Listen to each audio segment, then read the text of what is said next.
তারা 56,000 বর্গমাইলের এই বাংলাদেশের চেহারা পাল্টে দিতে পারে। তাদের অনেক শক্তি। এই জন্য যুবকদের এই শক্তি কাজে লাগাতে হবে। বিশ্বনবী যখন 15 কিংবা 20 বয়স, কোনো বর্ণনায় এসেছে 15, কোনো বর্ণনায় 20, তখন তিনি একটা ছাত্র সংগঠন করেছিলেন, ইয়াং স্টারদের একটা অর্গানাইজেশন করেছিলেন। ওটার নাম তিনি দিয়েছিলেন হালাফুল ফুদুল। হালাফুল ফুদুল, ওইটারই আমরা বাংলা কি বলি? হেলফুল ফুজুল। হালাফ মানে শপথ, oath, we take an oath in the name of Allah. আল্লাহর নামে শপথ নেয়ারে বলে হালাফ। আর ফাদিলা, ফাদলুন, এগুলোর প্লুরাল হচ্ছে ফুদুল। ফুদুল মানে ভালো কাজ। ভালো ভালো কাজের উপর বিশ্বনবী যুবকদেরকে একত্রিত করলেন যে মক্কা শহরে কোনো টেন্ডারবাজি চলবে না, কোনো চাঁদাবাজি চলবে না, দুর্বলের উপর সবলের অত্যাচার চলবে না, জালিমের জুলুম চলবে না, হত্যা চলবে না, ধর্ষণ চলবে না, রাহাজানি চলবে না। মক্কা শহরটারে শান্তির শহর বানাতে হবে। যুবকরা এই দায়িত্ব কাঁধে নিয়েছে। কারা? মুরব্বীরা না, যুবকরা। যুবকদের আছে প্রাণ ঢালা উচ্ছ্বাস, অনেক শক্তি। এজন্য যুবকদেরকে ভালো কাজে আসতে হবে। যুবকরা চাইলে এই দেশের চেহারা পাল্টে দিতে পারে। এদেশে যুবক ভোটার আছে কয়জন জানেন? নতুন করে যুবক ভোটার হয়েছে 2 কোটি। কয় কোটি? 2 কোটি না? Can you imagine that? কল্পনা করতে পারেন? They can change Bangladesh, they can change the face of Bangladesh. তারা 56,000 বর্গমাইলের এই বাংলাদেশের চেহারা পাল্টে দিতে পারে। তাদের অনেক শক্তি। এই জন্য যুবকদের এই শক্তি কাজে লাগাতে হবে। ফেন্সিডিল, গাঁজা, ইয়াবা, হিন্দি সিনেমা, এগুলোর পিছনে দৌড়ানো যাবে? পর্নোগ্রাফির পিছনে ছোটা যাবে? যুবক বয়সে ভয় করতে হবে কারে? চিল্লায় বলেন কাকে? আল্লাহ আমার যুবক ভাইদেরকে তুমি তৌফিক দাও। বিশ্বনবী এই হালাফুল ফুদুল তিনি গঠন করলেন মক্কাতুল মুকাররমাতে। পুরো মক্কা শহরটা শান্তির শহর হয়ে গেল। সুবহানাল্লাহ। এজন্য আল্লাহ ডেকে বললেন, গোলাম, এটা বিপ্লবী বাণী। এই কালেমার আন্দোলন যারা করে তারা আল্লাহ ছাড়া পৃথিবীর কাউরে ভয় পায় না। আর তারা চায় কালেমার পতাকা পৃথিবীর মধ্যে যেন পথ করে উড়ে, ঠিক কিনা? বাংলার জমিনে কালেমার পতাকা উড়ুক, আমরা চাই কি চাই না? কোনো একদিন এ দেশের আকাশে কালিমার পতাকা উড়বে। সেদিন সবাই খোদাই বিধান পে দুঃখ বেদনা ভুলবে। কোনো একদিন এ দেশের আকাশে কালিমার পতাকা উড়বে। সেদিন সবাই খোদাই বিধান পে দুঃখ বেদনা ভুলবে। চিৎকার করে বলেন ঠিক কিনা? এই কালেমার সমাজ যদি হয়, ওই সমাজে কেউ লাঞ্ছিত হবে না, ওই সমাজে কোনো নারী নিগৃহীতা হবে না, ওই সমাজের কোনো কাজের মেয়েরা ধর্ষিত হবে না, ওই সমাজে দুর্নীতি থাকবে না, ঘুষ থাকবে না, চাঁদাবাজি থাকবে না, টেন্ডারবাজি থাকবে না। সমাজটারে শান্তি দিয়ে সমৃদ্ধ করে দিবে কে? এজন্য সব সময় জিকির করতে হবে একজনের। চিল্লায় বলেন তিনি কে? শ্রেষ্ঠ জিকির হচ্ছে লা ইলাহা ইল্লাল্লাহ। পড়তে রাজি আছেন? সব সময় জিকিরটা করতে রাজি আছেন? Every night and every day, every night and every day, never forget to say la ilaha illallah. Never forget to say la ilaha illallah. পড়েন, every night and every day, every night and every day, never forget to say la ilaha illallah. Never forget to say la ilaha illallah.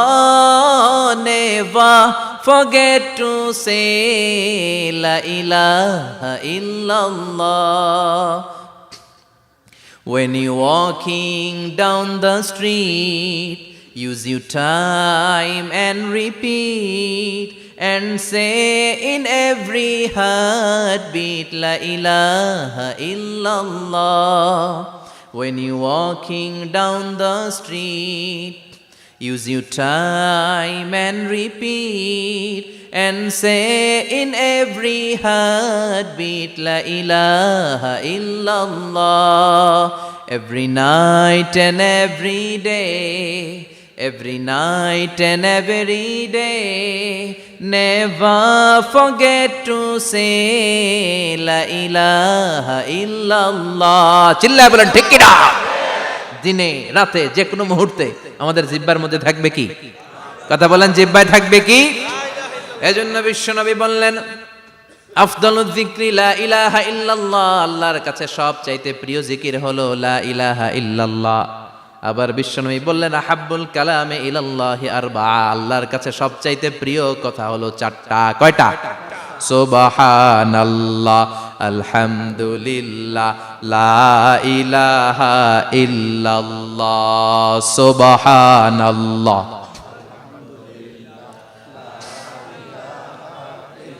লা ইলাহা ইল্লাল্লাহ, মুহাম্মাদুর রাসূলুল্লাহ। সুবহানাল্লাহ পড়েন। চারটা কথা আল্লাহর কাছে সবচেয়ে প্রিয়। একটা হচ্ছে সুবহানাল্লাহ, আরেকটা হচ্ছে আলহামদুলিল্লাহ, আরেকটা হচ্ছে লা ইলাহা ইল্লাল্লাহ, আরেকটা হচ্ছে আল্লাহু আকবার। এই যে শুরুতে তিনটা তাকবীর দিছি, এই তাকবীরটা আল্লাহর প্রিয় কথা যে চারটা, এই চারটার মধ্যে একটা আছে না নাই? আওয়াজ করে পড়েন আল্লাহু আকবার। সবচেয়ে প্রিয় আল্লাহর কাছে এই চারটা কথা। লা ইয়াদুররুকা বিআইয়িহিন্না বাদাতা। বিষ্ণু বললেন এই চারটার যেটা দিয়ে শুরু করতে মন চায় করো, কোনো সমস্যা নাই। সুবহানাল্লাহ পড়েন। এজন্য ফরজ নামাজের পরে এই তাসবিহগুলো পড়বেন। আব্দুল্লাহ ইবনে আমর ইবনে আস তিনি বর্ণনা করেন, আমি বিশ্বনবীকে আঙ্গুলের গিরা দিয়ে এই তাসবিহগুলো পড়তে দেখেছি। রাআইতুন নাবিয়্যা সাল্লাল্লাহু আলাইহি ওয়াসাল্লাম ইয়াকিদু তাসবিহা বিয়ামিনি। আমি বিশ্বনবীর ডান হাতের আঙ্গুলের গিরায় তাসবিহগুলোকে পড়তে দেখেছি। পড়তে রাজি আছেন? ডান হাত তোলেন, এই আঙ্গুলের করের মধ্যে এইভাবে রাখেন, এইভাবে রেখে নামাজের পরেই সুবহানাল্লাহ, আলহামদুলিল্লাহ পড়তে রাজি আছেন? সুবহানাল্লাহ 33 বার, আলহামদুলিল্লাহ 33 বার, আল্লাহু আকবার 33 বার। পড়তে রাজি আছেন সবাই? আল্লাহ তুমি কবুল করো। ফরজ সালাতের পরে আমরা মুনাজাত দেওয়ার জন্য পাগল হয়ে যাই। আসসালামু আলাইকুম ওয়া রাহমাতুল্লাহ, আসসালামু আলাইকুম ওয়া রাহমাতুল্লাহ, আমিন ইয়া আরহামার রাহিমিন। আসনা নাই? চান্দলাই মনে হয় নাই। কিন্তু বিশ্বনবী সালাম ফিরানোর পরে সর্বপ্রথম যে আওয়াজটা করতেন সেটা হচ্ছে আল্লাহু আকবার। এরপর 3 বার পড়তেন আস্তাগফিরুল্লাহ, আস্তাগফিরুল্লাহ, আস্তাগফিরুল্লাহ। এরপর আয়াতুল কুরসি একবার। কয়বার? মান ক্বারা আয়াতুল কুরসি দুবুরা কুল্লি সালাতিন মাকতুবা লাম ইয়ামনাহু মিন দুখুলিল জান্নাতি ইল্লাল মাউত। প্রত্যেক ফরজ সালাতের পরে যে একবার আয়াতুল কুরসি পড়ে তার জান্নাতে ঢোকার ক্ষেত্রে আর কোনো বাধা থাকে না, একটা জিনিস ছাড়া, সেটা হচ্ছে মরণ। লোকটা মরে না, তাই জান্নাতে যায় না, মরলেই জান্নাতি। আল্লাহু আকবার। এরপরে 33 বার সুবহানাল্লাহ, 33 বার আলহামদুলিল্লাহ, 33 বার আল্লাহু আকবার। সবশেষে মিলাবেন লা ইলাহা ইল্লাল্লাহ ওয়াহদাহু লা শারীকা লা লাহুল মুলকু ওয়া লাহুল হামদু ওয়া হুয়া আলা কুল্লি শাইইন কাদির। এরপরে পড়তেন আল্লাহুম্মা আনতাস সালাম ওয়া মিনকাস সালাম তাবারাকতা ইয়া যাল জালালি ওয়াল ইকরাম। এরপরে পড়তেন আল্লাহুম্মা লা মানিআ লিমা আ'তাইতা ওয়া লা মু'তিয়া লিমা মানা'তা ওয়া লা ইয়ানফা'ু যাল জাদ্দি মিনকাল জাদ। এরপরে পড়তেন আল্লাহুম্মা ইন্না নাসআলুকাল হুদা ওয়াত তুকা ওয়াল আফাফা ওয়াল গিনা। এরপরে পড়তেন আল্লাহুম্মা আ'ইন্না আলা যিকরিকা ওয়া শুকরিকা ওয়া হুসনি ইবাদাতিক। সুবহানাল্লাহ পড়েন। কত তাসবিহ, কত দোয়া। আবার ফজরের সময় পড়তেন আল্লাহুম্মা বিকা আসবাহনা ওয়া বিকা আমসাইনা ওয়া বিকা নাহইয়া ওয়া বিকা নামুতু ওয়া ইলাইকান নুশুর। সুবহানাল্লাহ বলেন। এগুলো পড়ে না? আল্লাহুম্মা আমিন ইয়া আরহামার রাহিমিন। কত বড় ডাকাত। ফরজ সালাতের পরে তাসবিহগুলো পড়বেন।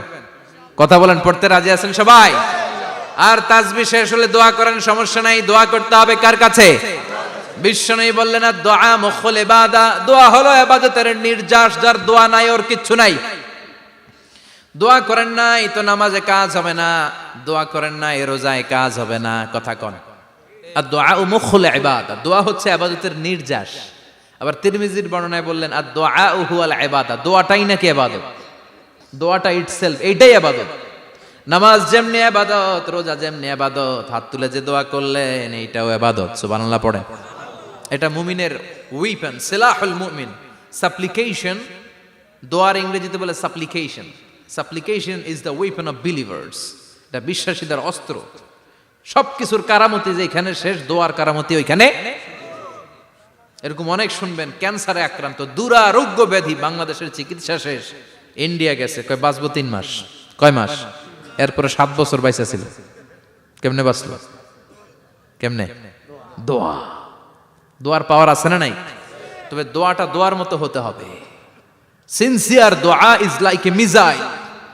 একনিষ্ঠ দোয়া এটা মিসাইলের মতো। মিসাইল হামলা করলে ইঞ্চি ইঞ্চি যেখানে মিসাইল বোমাটা পড়ার কথা ঠিক ওখানে পড়বে। ড্রোন হামলা করলে ঠিক ওখানে, ব্যালিস্টিক ক্ষেপণাস্ত্র নিক্ষেপ করলে লক্ষ্য বস্তু যেমনি ভিত করে, তেমনি দোয়ার মতো দোয়া করলে মুহূর্তেই দোয়া কবুল হয়ে যায়। আমরা দোয়ার মতো দোয়া করতে জানি না, কেমন করে দোয়া করতে হয় আমাদের জানা নাই, এজন্য দোয়াও কবুল হয় না। চিল্লা এখন ঠিক কিনা? কিন্তু আল্লাহ ওয়াদা দিয়েছেন, উজিবু দাওয়াতাদ দাঈ ইযা, আমার বান্দা দোয়া করলে আমি দোয়া কবুল করি, আমার বান্দা চাওয়া মাত্রই আমি কবুল করে নেই। সুবহানাল্লাহ পড়েন। যত দোয়া আপনি করেছেন সব কবুল, সব, অল অফ ইউর দোয়াজ আর অ্যাকসেপ্টেড, সব কবুল হয়েছে আল্লাহর কসম। অনেকে বলবে হুজুর এটা আবার কি কইলেন, এতক্ষণ তো ভালোই কইতেছিলেন, সব দোয়া আবার কবুল হয় কেমনে? আমি তো জীবনে কত কিছু চাইলাম, কত কিছুই তো পাই নাই। আছেন এরকম অনেকে, অনেক পেরেশান, আফসোস করে হুজুর চাইলাম আল্লাহ দিল না। 4টা মাইয়া, এবার কাবা দইরা চাই আইছি পোলার কথা, এটাও হয়েছে মাইয়া। আছে না নাই? 5টা ছেলে হয়েছে, মেয়ের জন্য বুকটা হাহাকার। হজে যে আরাফাতের ময়দানে চেয়ে আসলাম, এইবারও হয়েছে আর একটা পোলা। আছে না নাই? কত কিছু চাইলাম, পাইলাম না হুজুর, দিল না আল্লাহ। বলে না আপনার সব দোয়া কবুল, তবে কবুল হওয়ার 3টা সিস্টেম আছে। কয়টা? চান্দোলার ভাইয়েরা মনে থাকবে কয়টা? আপনি যত দোয়া করছেন সব কবুল, কারণ আল্লাহর কাছে কিছু চাইলে আল্লাহ ফিরায় দিতে জানে না। আল্লাহ জানেই না কেমনে ফিরায় দিতে হয়। সুবহানাল্লাহ কোন? চাওয়া মাত্রই আল্লাহ বলে অ্যাকসেপ্টেড, যা কবুল, দিব দিব না এটা বলতে জানে না, চাওয়া মাত্রই বলে দিব। 3 সিস্টেম। নাম্বার 1, আপনি আল্লাহর কাছে দোয়া করলেন, চাইলেন, আল্লাহ বলে দিব, বলেই তিনি দিয়ে দেন আর আপনি খুশি হয়ে যান, পেয়ে গেলেন। নাম্বার 2, আপনি আল্লাহর কাছে দোয়া করলেন, চাইলেন, তখনও আল্লাহ বলে দিব, তবে এখন না, সবুর, একটু পরে দিব। কখন দিলে আমার জন্য ভালো, আমার চেয়েও ভালো জানে কে? পরে দিবে। নাম্বার 3, চাইলেন, দোয়া করলেন, আল্লাহ তখনও বলে দেব, তবে এখনো না, পরেও না, কিয়ামতের দিন যেদিন বিপদে পড়বে ওই দিন দেব। যেদিন তোর বাবা তোরে চিনবে না, তোর মা তোরে চিনবে না, বন্ধু বন্ধুরে চিনবে না, পীর সাহেব মুরিদরে চিনবে না, মুরিদ পীর সাহেবরে চিনবে না, ইমাম সাহেব মুসল্লিরে চিনবে না, মুসল্লি ইমাম সাহেবরে চিনবে না, কেউ কাউরে চিনবে না, ওই কঠিন দিনে তোরে আমি বাঁচাইয়া দেব। তাইলে দোয়া যা করছেন ছোটবেলা থেকে আজকে পর্যন্ত, লস হয়েছে না লাভ? লস না লাভ? এজন্য বেশি বেশি দোয়া করার দরকার আছে না নাই? জীবনে যদি কোনো নেক আমল থাকে, ওই নেক আমল দিয়ে যদি আল্লাহর কাছে দোয়া করেন, দোয়া কবুল করে নিবে কে? তবে নেক আমলটা হইতে হবে শুধুমাত্র আল্লাহর সন্তুষ্টির জন্য। প্রত্যেকের জীবনেই কিছু আমল আছে যেটা লোক দেখানো করে, আছে না নাই? আবার কিছু আমল আছে আল্লাহরে খুশি করার জন্য করে, আছে না নাই? কথা বুঝতে পেরেছেন? রাত্রিবেলা যাচ্ছেন, কেউ নাই, রাস্তায় হঠাৎ দেখলেন মসজিদ, পাশে লেখা বড় করে দান বাক্স, পকেট থেকে কচকচে 1000 টাকার নোটটা ওইখানে ঢেলে দিলেন দান বাক্সের ভিতরে। কেউ দেখে নাই, দেখছে কে? এটা পৃথিবীর কাউরে দেখানোর জন্য দিছিলেন? এই দানটা আল্লাহর কাছে প্রিয়। গোপন দান আল্লাহর রাগকে কমিয়ে দেয়। সুবহানাল্লাহ বলেন। আল্লাকা সিররুন ইনদাল্লাহ বাইনাকা আনতা ওয়া বাইনাল্লাহ, আল্লাকা সাদাকাতুন তাখফা লা ইয়ালামুহা ইল্লাল্লাহ, আল্লাকা সিররুন ইনদাল্লাহ বাইনাকা আনতা ওয়া বাইনাল্লাহ, আল্লাকা সাদাকাতুন তাখফা লা ইয়ালামুহা ইল্লাল্লাহ। সুবহানাল্লাহ বলেন। আল্লাকা সিররুন ইনদাল্লাহ, তোমার আর তোমার রবের মাঝে এমন কোনো গোপন জিনিস আছে নাকি যেটা আল্লাহ ছাড়া কেউ জানে না? তোমার কোনোদিন কোনো গোপন দান আছে নাকি যেটা আল্লাহ ছাড়া কেউ দেখেনি? ওই দানটা আল্লাহর কাছে প্রিয়। চিল্লায় বলেন ঠিক কি না? এরকম কোন গোপন আমল দিয়ে যদি আপনি আল্লাহর কাছে ওসিলা করে দোয়া করেন, আল্লাহ ওই কঠিন বিপদের দিনে এই আমলটা করছিলাম শুধু তোমারে দেখানোর জন্য, এর ওসিলায় বাঁচাও, বাঁচাবে কে?